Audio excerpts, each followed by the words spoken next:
मैं आप सबसे एक निवेदन करूंगा, क्योंकि प्रभु श्री राम के दरबार में हम लोग बैठे, एक बार जय घोष करेंगे।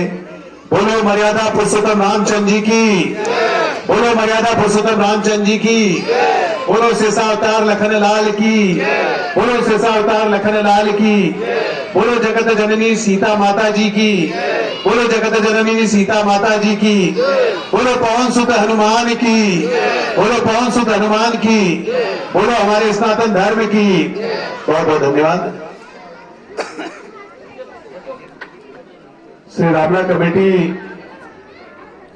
राजपुरा के आज के इस मर्यादा पुरुषोत्तम रामचंद्र जी के इस बहुत ही पवित्र मंच में आज की जो लीला प्रारंभ हो रही है, इसके शुभ अवसर पर हम सबके बीच में उपस्थित रामला कमेटी के सम्मानित अध्यक्ष और जब मैं नगर पालिका सभासद था, मेरे सहयोगी के रूप में सभासद भी रहे, मेरे परम मित्र सम्मानित किशन लाल जी, मेरे छोटे भाई जो इस क्षेत्र के सभासद है, आप सब ने जिनको अपना आशीर्वाद दिया है, सम्मानित सचिन आर्य जी, मेरे बड़े भाई नगर कांग्रेस कमेटी के अध्यक्ष सम्मानित ताराचंद जोशी जी, व्यापार मंडल के नगर उपाध्यक्ष बड़े भाई राजेंद्र प्रसाद जी, व्यापार मंडल के कोषाध्यक्ष छोटे भाई कार्तिक शाह जी, छोटे भाई अमित सुमित भैया, सामने बैठे हुए हमारे संजय कुमार जी बम्बैया भाई, और इस कार्यक्रम का संचालन कर रहे हमारे सम्मानित यहां पर उपस्थित विमलेश कुमार जी, मुकेश भैया, और रामला कमेटी के सम्मानित हमारे कोषाध्यक्ष बेरी प्रसाद जी, और जो आप इस लीला का आनंद उठाते हैं और वाद्य यंत्रों में अपना प्रमुख सहयोग देते हैं, ऐसे हमारे सतीश कुमार जी, विनीत कुमार जी, अनिल कुमार जी, तबला वादक जितेंद्र प्रसाद जी, राज जी, अरुण कुमार जी, और जो एक संरक्षक की भूमिका में इस रामला कमेटी के महत्वपूर्ण लोग हैं, कमल किशोर जी, पंकज कुमार जी, कमल कुमार जी, दिनेश लाल जी, ललित कुमार जी, मुकेश कुमार जी, संजय कुमार जी, और जिनकी तालीम से लेकर अभी तक की महत्वपूर्ण भूमिका रहती है निर्देशक के रूप में आदरणीय रमेश लाल जी, चंद्रशेखर जी, और सभी सम्मानित हमारे यहाँ के मेरे परम श्रद्धेय बुजुर्ग, मेरी देवतुल्य माताएं, और हम सबके इस उत्तराखंड के लिए भारत के भविष्य के निर्माता हमारे प्यारे प्यारे बच्चों, और जो अपनी इस 10 दिवसीय रामलीला में विभिन्न पात्रों की भूमिका का निर्वहन करते हैं, ऐसे मेरे बहुत ही प्यारे सभी सम्मानित पात्रगण, और इस पर्दे के पीछे जिनकी महत्वपूर्ण भूमिका रहती है, सभी सम्मानित हमारे साथियों, मैं आप सबको नमन करता हूं, प्रणाम करता हूं। और सबसे पहले, क्योंकि ये मर्यादा पुरुषोत्तम रामचंद्र जी का दरबार है, मैं भगवान राम से प्रार्थना करूंगा कि आप सबके जीवन के खुशहाल की प्रार्थना करूंगा, आप सबके दीर्घायु की कामना करूंगा, और प्यारे प्यारे बच्चों के उज्जवल भविष्य की कामना करूंगा। और आप सब देख रहे होंगे, जिस दिन से यहाँ पर नवरात्रि का पर्व शुरू हुआ है और आप अल्मोड़े के किसी क्षेत्र में जा रहे हैं, तो वहां का नजारा देखने में अपने आप में अद्भुत लग रहा है। मैं अभी चौखान पाटा से नवदुर्गा से आया, और वहां का दृश्य देख के मन प्रफुल्लित हुआ, और जितने भी हमारे बाहर से जो हमारे अतिथि आ रहे थे, जो हमारे पर्यटक आ रहे थे, उनको लगा कि वास्तव में अल्मोड़े अपनी जो सांस्कृतिक पहचान से, अपनी संस्कृति की पहचान से जाना जाता है। ये अल्मोड़े की संस्कृति है कि यहाँ पर इस अल्मोड़े में 6, 7, 8 रामला हो रही है, रामला का मंचन हो रहा है, और वही लगभग 9 से 11 जगह नवदुर्गा की मूर्ति की स्थापना हुई है, प्रतिष्ठित हुई है, और वहां पर भजन संध्या का आयोजन हो रहा है। और अपने आप में पूरे अल्मोड़े शहर का दृश्य बिल्कुल सुंदर दृश्य दिख रहा है। यह हमारे इस अल्मोड़े की अद्भुत संस्कृति है, जिसने इस अल्मोड़े को इस प्रांत में नहीं पूरे विश्व के अंदर, देश के अंदर इस अल्मोड़े की संस्कृति को बिखेरने का काम किया, नाम रोशन करने का काम किया। ऐसी भूमि में आप सब लोग यहाँ पर रह रहे हैं। मैं आप सबसे, क्योंकि कई वर्षों से यहाँ पर राजपुरा में रामला का मंचन हो रहा है और मैं ऐसी सोच रहा था कि कई बार हम लोग किसी चीज को देखते हैं, कहीं पे कोई नाटक देखते हैं या कहीं पे कोई अन्य कार्यक्रमों को देखते हैं, तो धीरे धीरे एक दो बार देख के आदमी वहां पर उसकी संख्या सीमित हो जाती है। लेकिन प्रभु श्री राम के इस दरबार में प्रत्येक वर्ष हम देखते हैं कि रामला का आयोजन होता है और हमारे जो दर्शक होते हैं, जो श्रद्धालु होते हैं, उनमें मन में और उत्साह होता है। उनको कहीं ये नहीं लगता है, वो चाहे जानते होंगे कि आज क्या होना है, आज किस पात्र की भूमिका है, क्या क्या होना है, लेकिन उस सुबह से प्रातः काल से वो कहते हैं कि आज तृतीय दिवस की रामला है, आज सीता स्वयंवर होगा, आज लक्ष्मण परशुराम संवाद होगा। तो पूरा आप उसका आनंद भी उठाते हैं और जो पात्रों का अभिनय होता है उनका उत्साह भी करते हैं। और सबसे महत्वपूर्ण है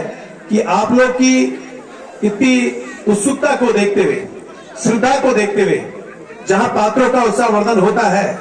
वहीं जो हमारे जो प्यारे प्यारे बच्चे बैठे हैं, इनके अंदर आज जो सबसे महत्वपूर्ण है कि हमारी संस्कृति आत्मसात करती है और संस्कृति के बारे में ये लोग जानने का पूरा प्रयास करते हैं। क्योंकि आज जिस तरह से पाश्चात्य देश की संस्कृति हमारे इस भारतवर्ष के अंदर प्रवेश कर रही है और उस पाश्चात्य देश की संस्कृति कहीं ना कहीं हमारी संस्कृति को संरक्षित रखने में बाधा पहुंचा रही है, संरक्षण रखने में बाधा पहुंचा रही है। तो ऐसे आयोजनों से, इस तरह के बड़े पवित्र आयोजनों से हम लोग को अपनी संस्कृति को बचाने का अवसर मिलता है, उसके उन्नयन का अवसर मिलता है। साथ ही साथ ये प्यारे बच्चों के अंदर उस रामचरितमानस की जो पंक्तियां हैं, जो पाठ है, वो अच्छे विचार है, उन विचारों को अपने अंदर आत्मसात करने का अवसर मिलता है। और ये राजपुरा निश्चित रूप से आर्थिक रूप से जरूर कमजोर होगा, मैं मान सकता हूं, रामला का मंचन कर, क्योंकि कोई भी रामला का आयोजन करने में कितने लाख रुपए खर्च करते हैं आप भली बात ही जानते हैं।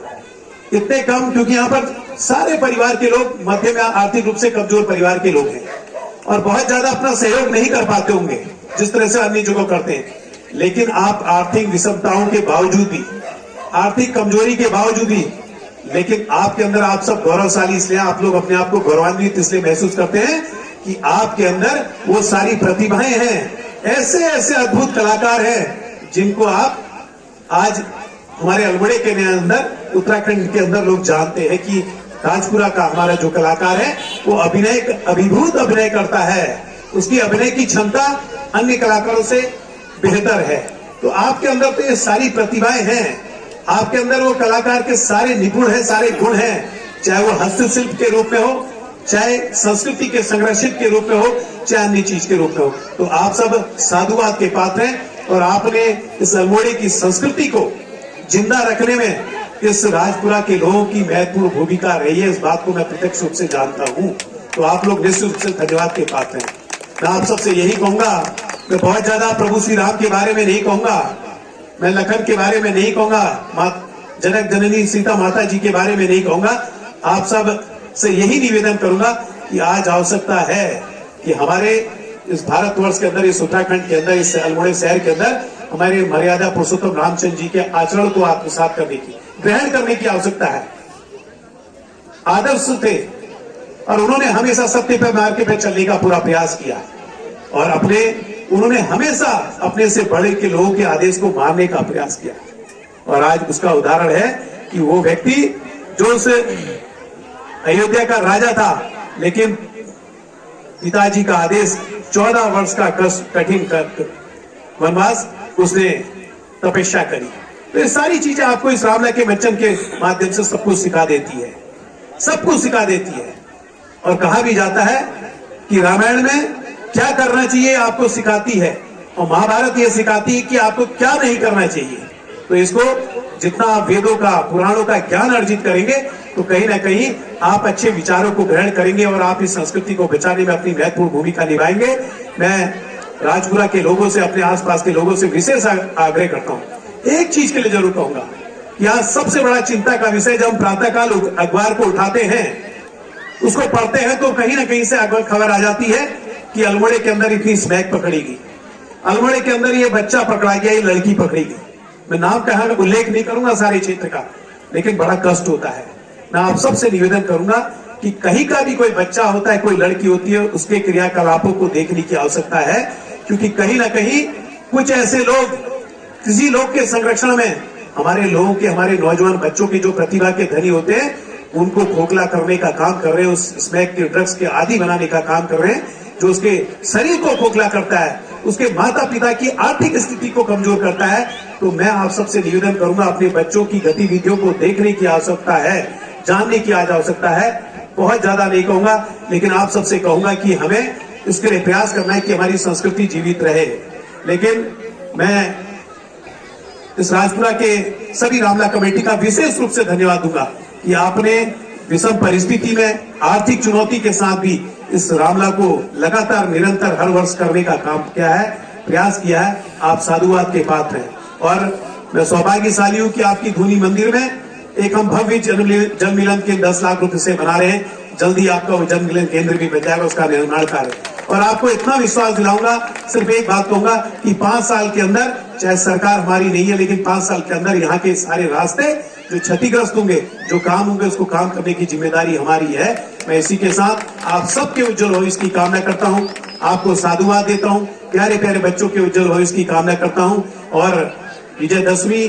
की आपको ढेर सारी बधाई देता हूँ। आने वाला जो दीपों का त्योहार है, दीपावली का त्योहार है, उसकी बधाई देता हूँ। और जो हमारा नवरात्रि का ये दुर्गा महोत्सव का पूरा है, आज क्योंकि चतुर्थ दिवस है, तीसरे दिन की रामला हो रही है, आज हम माँ कुष्मांडा की पूजा कर रहे हैं। माँ शैलपुत्री से लेके सिद्धात्री तक हम 9 के 9 रूपों में माँ को देखते हैं, अपनी आराध्य देवी की पूजा पर प्रार्थना करते हैं। तो मैं आप सबको भगवान से प्रार्थना करूंगा कि आप दीर्घायु हो, आप आर्थिक रूप से संपन्न हो, आपके बच्चे उज्जवल भविष्य की ओर बढ़े। मैं इसी के साथ रामला कमेटी का विशेष रूप से धन्यवाद दूंगा कि आपने मुझे यहाँ पर आने का अवसर दिया और मैं इसी के साथ अपने संबोधन को विराम देता हूँ। बहुत बहुत धन्यवाद, बहुत बहुत धन्यवाद।